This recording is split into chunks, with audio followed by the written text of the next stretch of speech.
atas nama bangsa Indonesia. Saudara-saudara sekalian, saya telah minta saudara hadir di sini untuk menyaksikan peristiwa maha penting dalam sejarah bangsa kita. Batang leher, seret saja aku ke sana sekarang juga. Tak perlu kau tunggu sampai esok hari. Ini demi rakyat, Bung. Mereka sudah lama terbelenggu di atas tanah air mereka sendiri. Dan mereka berhak bebas. Dan sekarang inilah saatnya.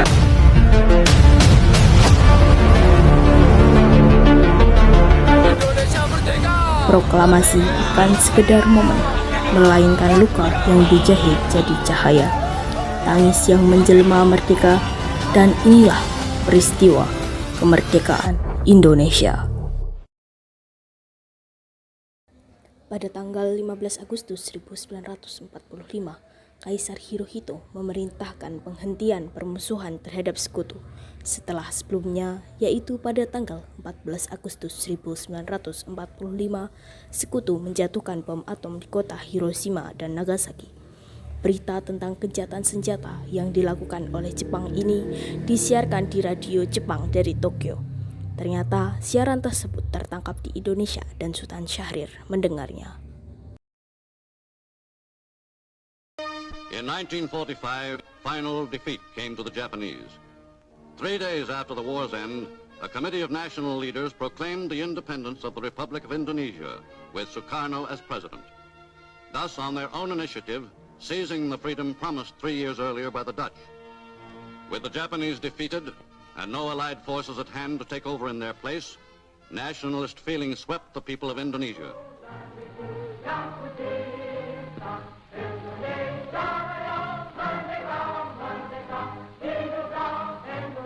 The Indonesian Republic was 6 weeks old before the first Allied forces returned to the Indies, and some 2,000 British troops, with a contingent of Dutch, landed at Batavia.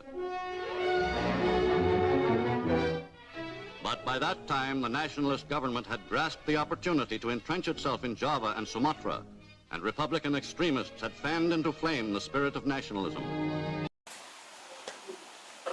Silakan. Apakah kalian tahu kekalahan kalian Jepang? Apa yang terjadi dengan Jepang? Apa ya?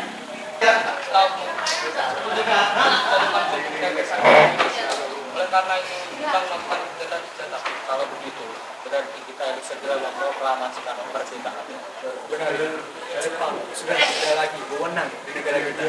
Kita harus segera memproklamasikan kemerdekaan ini. Ini momen yang sangat tepat. Mari kita manfaatkan momen ini dengan baik. Mari. Setelah mendengar berita kekalahan Jepang, Hairul Saleh segera merencanakan pertemuan dengan anggota golongan muda lainnya untuk membicarakan masalah proklamasi kemerdekaan. Pertemuan ini dilangsungkan di Jalan Pegangsaan Timur nomor 17 Jakarta, tepat pukul 8 malam waktu Indonesia Barat. Apakah kalian sudah mendengar berita tentang Jepang? Kami belum tahu. Dari mana Bapak tahu tentang itu? Barusan saya dan Fahri telah bertemu dengan Syahrir. Dia mendengar berita dari siaran radio Jepang yang mengumumkan tentang gencatan itu. Berarti negara kita sekarang dalam kondisi kamu. Betul. Oleh karena itu kita berkumpul di sini untuk membahas masalah itu. Kita harus segera memerdekakan negara ini. Betul sekali. Kita harus memanfaatkan waktu ini dengan baik. Kalian Khairul dan Mikana, saya perintahkan kalian untuk ke kediaman Soekarno untuk memberitahu informasi ini. Saya dan Bung Darwis akan memerintahkan anggota pemuda lainnya untuk segera merebut kekuasaan dari Jepang. Baiklah, saya setuju. Oke, mari kita laksanakan. Kediaman Soekarno, Jalan Pegangsaan Timur nomor 56 Jakarta, tepat pukul 10 malam waktu Indonesia Barat. Terjadi perdebatan serius antara golongan pemuda dengan Soekarno. Kita harus memproklamasikan kemerdekaan sekarang, Bung. Ini batang leher. Seret saja aku ke sana sekarang juga. Tak perlu kau tunggu sampai esok hari. Tapi ini saat yang tepat. Jepang sudah kalah oleh sekutu dan mereka tak punya lagi kuasa di negeri ini. Mengapa kita harus menunggu? Sedangkan rakyat sudah memiliki penderitaan yang banyak akibat penjajahan ini. Jepang adalah masa yang sudah.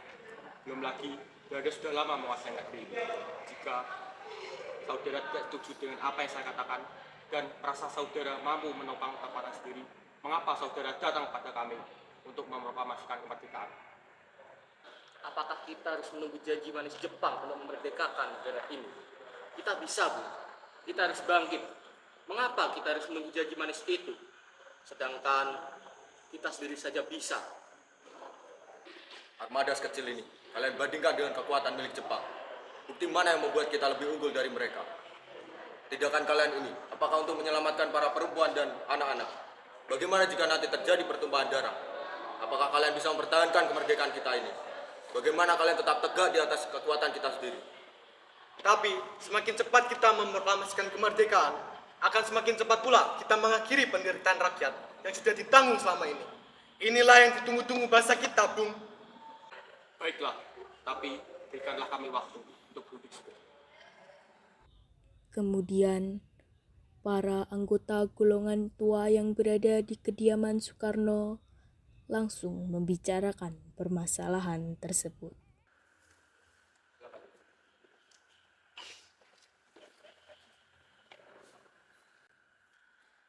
Bagaimana ini? Para pemuda menurut kita untuk segera memproklamasikan kemerdekaan. Tapi kita tidak boleh gegabah, Bu. Kita harus memikirkan semua dengan matang, agar tidak terjadi hal-hal yang tidak diinginkan. Saya setuju. Yang terpenting saat ini adalah menghadapi sekutu yang akan berkuasa kembali di negeri ini. Dan masalah kemerdekaan sebaiknya kita bahas kembali di rapat PPKI 18 Agustus mendatang. Lalu, bagaimana dengan pendapat golongan muda? Apakah kita baikan saja? Lagi pula, mereka masih terlalu muda. Pemikiran mereka belum matang. Kita harus mempersiapkannya dengan mantap. Jika tidak, bagaimana kalau semua ini hancur? Baiklah, Bu. Kita semua sudah sepakat. Ayo kita tunggu para golongan muda di bawah sana.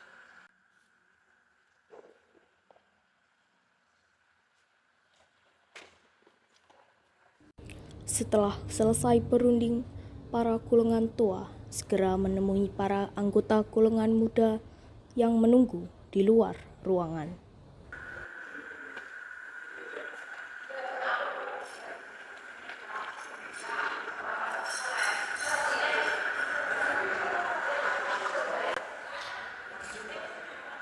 Setelah kami berbicara, kami tidak terkesan dalam proklamasi.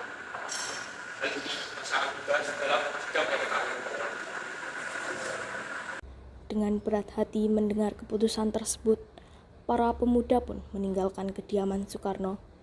Tetapi mereka tidak putus asa.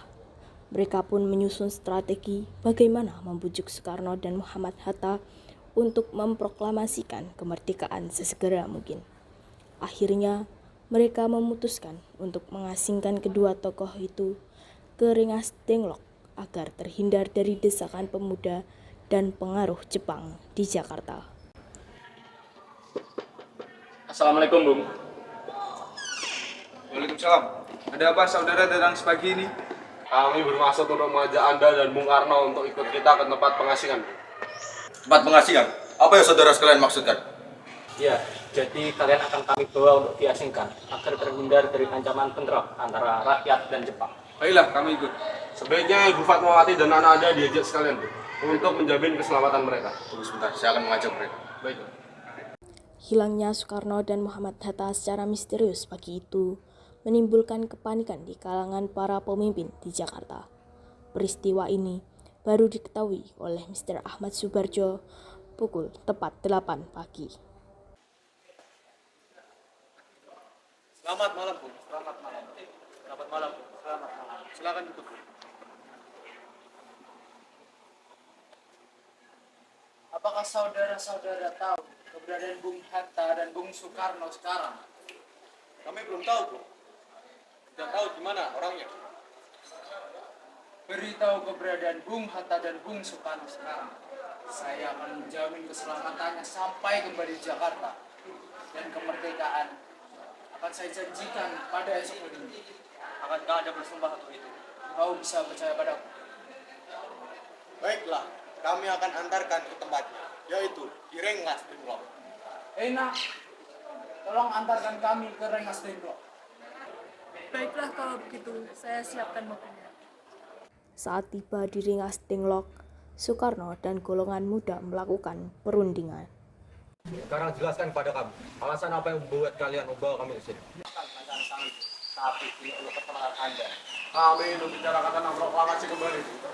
Bukankah tempo hari sudah kami katakan kepada kalian bahwa masalah kemerdekaan ini masih akan dibicarakan lagi dalam sidang PPK yang datang? Memang benar adanya. Tapi kami semua berpendapat, mengapa harus menunggu untuk dimerdekakan oleh Jepang? Mengapa harus menunggu hasil sidang PPKI kalau kita bisa bergerak dengan kekuatan kita sendiri? Pendapat kalian itu memang benar, tapi kekuatan kita masih belum sebesar itu. Kita masih perlu bantuan Jepang untuk merdeka. Bagaimana jika kemerdekaan yang dijadikan oleh Jepang ini jadi manis belaka? Apa yang akan kalian berdua lakukan? Apakah kita harus terus menunggu, Bung? Kita harus segera memproklamasikan kemerdekaan ini. Ini demi rakyat, Bung. Mereka sudah lama terbelenggu di atas tanah air mereka sendiri. Dan mereka berhak bebas. Dan sekarang inilah saatnya. Tenang saudara sekalian. Mari bicarakan semuanya dengan kepala dingin. Jangan perlu ada ketegangan. Oke? Bung Atma dan Bung Hatta, silakan ikuti saya.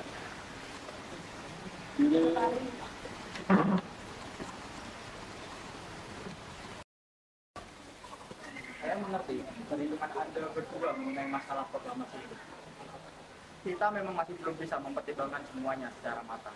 Tapi saya percaya bahwa kita dapat bangkit dan memanfaatkan situasi ini dengan baik. Situasi tidak akan datang dua kalinya, Bung. Apa yang mereka katakan benar adanya dan saya mendukung mereka. Tapi, apakah kita bisa? Dan apakah mungkin kita melakukan itu? Oh, tentu mungkin, Bung. Asal kita berusaha, kita pasti akan menemukan jalan keluarnya. Lagi pula, para pemuda Jakarta sedang menyiapkan strategi pertahanan untuk mencegah serangan dari Jepang atau sekutu yang tidak menerima proklamasi bangsa kita. Baiklah, saya setuju. Kita akan laksanakan proklamasi tanpa bantuan Jepang. Baik. Pada pukul 17.30 waktu Indonesia Barat, rombongan dari Jakarta tiba di Ringas Dengklok untuk menjemput Soekarno dan Muhammad Hatta.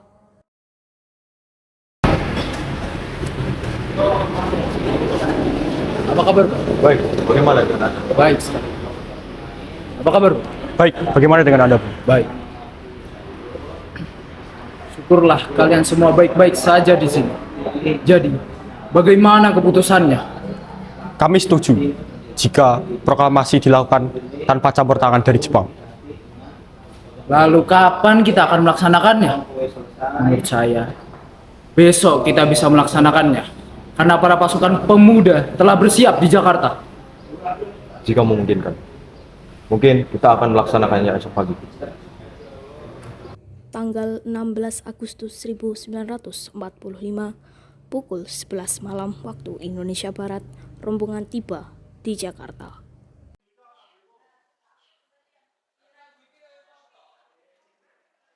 Bagaimana cara kita bisa membicarakan naskah proklamasi? Kita butuh tempat untuk membahasnya, Bung. Tapi, hari sudah malam. Pihak Jepang tentu tidak mengizinkan kita untuk melakukan kegiatan sekarang. Apalagi jika mereka mengetahui kalau kita akan membicarakan naskah proklamasi. Saya punya ide. Ada rumah perwira Jepang, Laksamana Maeda. Di situ, kita bisa membicarakannya tanpa diketahui gerak-gerik. Mari. Mari.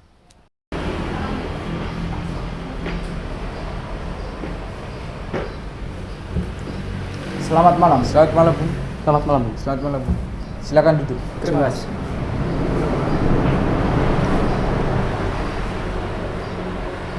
Ada apa, Bung? Maaf mengganggu Anda malam-malam begini. Kami butuh tempat untuk merumuskan proklamasi yang akan diselenggarakan besok. Oh, benar begitu? Saya turut senang mendengar kabar ini. Kalau begitu, silakan gunakan ruang ini. Saya akan pergi istirahat. Terima kasih, Bung.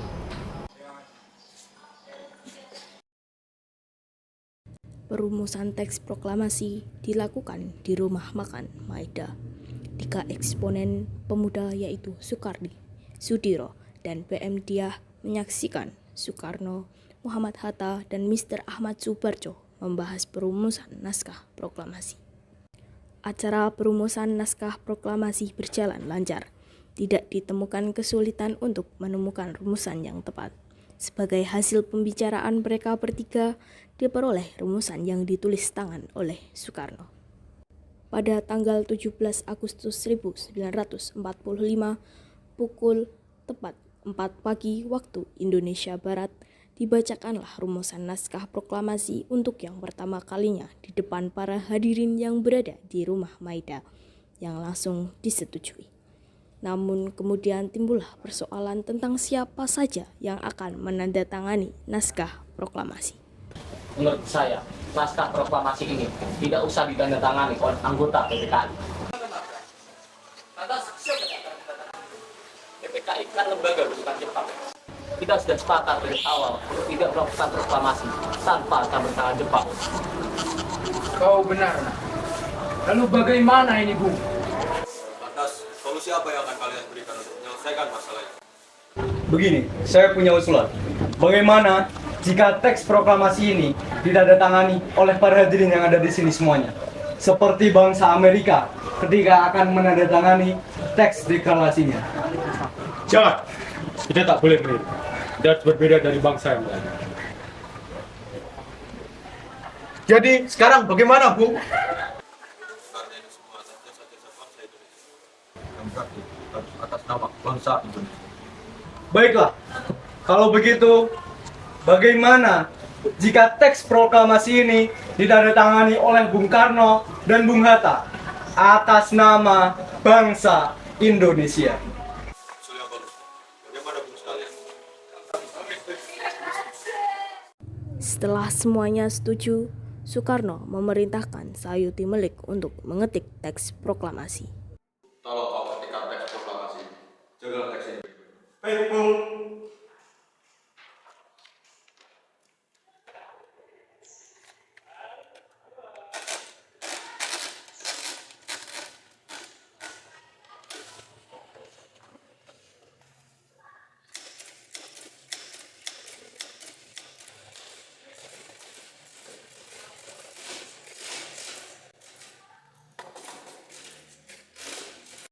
Sayuti Melik pun mengetik teks tersebut.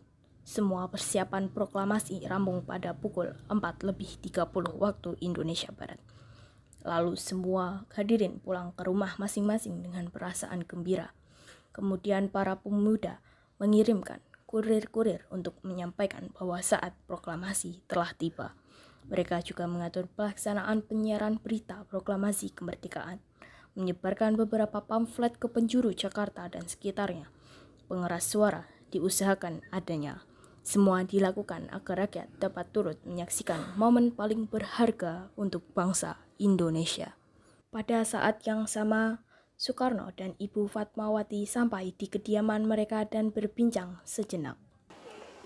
Alhamdulillah, semuanya telah berjalan dengan lancar. Terima kasih sudah menemani saya di saat-saat sulit saya ini. Sama-sama, Pak. Terima kasih juga kepada Gusti Allah yang telah memberikan jalan kepada bangsa kita untuk memproklamasikan kemerdekaan. Oh iya, Pak. Apakah kalian sudah merencanakan bagaimana proklamasi besok akan berlangsung? Tentu saja, besok kita akan melaksanakan upacara bendera yang akan diiringi lagu Indonesia Raya dari Bung Soekarno. Bukankah kita belum punya bendera? Lantas bagaimana? Ya, Bapak sampai lupa. Ibu saja yang membuat bendera. Tapi Ibu tidak punya kain, Pak. Kain yang ada hanya merah dan putih. Perlu buat yang mewah. Buatlah saja yang sederhana. Yang penting kita sudah menyediakannya. Baiklah, Pak. Dan Ibu punya ide. Bagaimana kalau kita namakan benderanya Sangsaka Merah Putih? Ya, bagus. Sangsaka yang artinya bendera pusaka dan warnanya merah putih. Jadi sama yang brilian. Ya sudah, sebaiknya Bapak bersiap sana. Menyusun pidato yang nanti akan Bapak bacakan.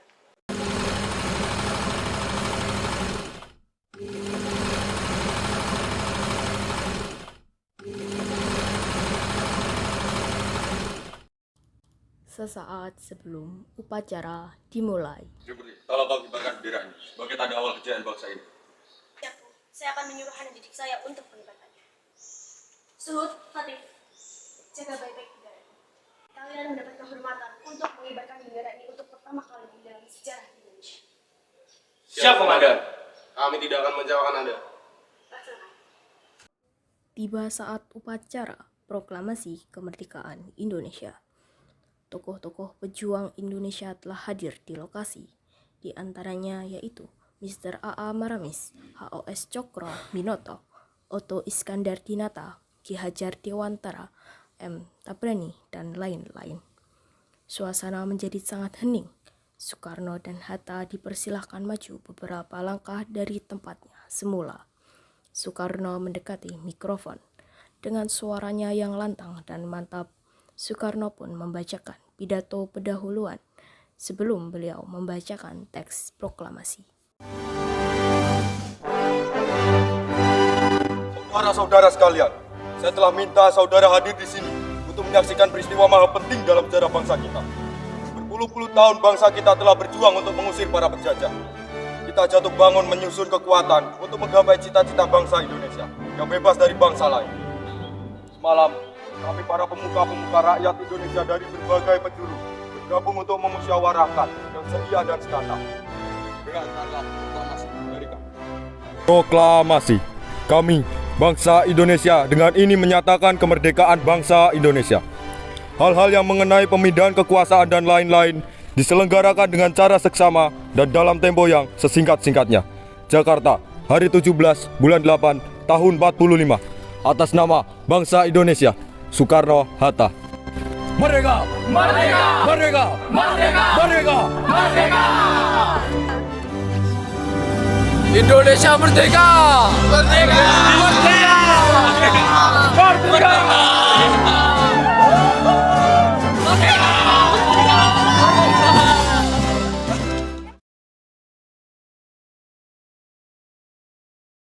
Mantap kayak oh alah ngono lho. Ya gitu kamera gitu.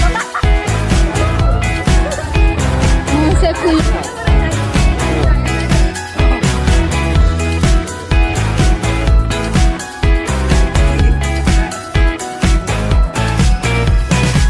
Besok coba kau izin pulang cepat. Bilang saja siapa sedang sakit. Lusa coba izin terlambat. Bilang saja kau celaka sedikit. Habiskan cutimu sebelum resign. I know you're scared but it's totally fine. Karena kau bukan mesin assembly line. Lihat promo liburan babe, that's a sign. Oh, karena ku tahu kalimat itu ada di ujung mulutmu. Oh, karena kau tahu tak mau lakukan itu seumur hidupmu. Lakukan apa yang kau mau sekarang saat hatimu bergerak. Jangan kau larang, hidup ini tak ada artinya, maka kau bebas mengarang maknanya. Seorang lakukan apa yang kau mau sekarang saat hatimu bergerak.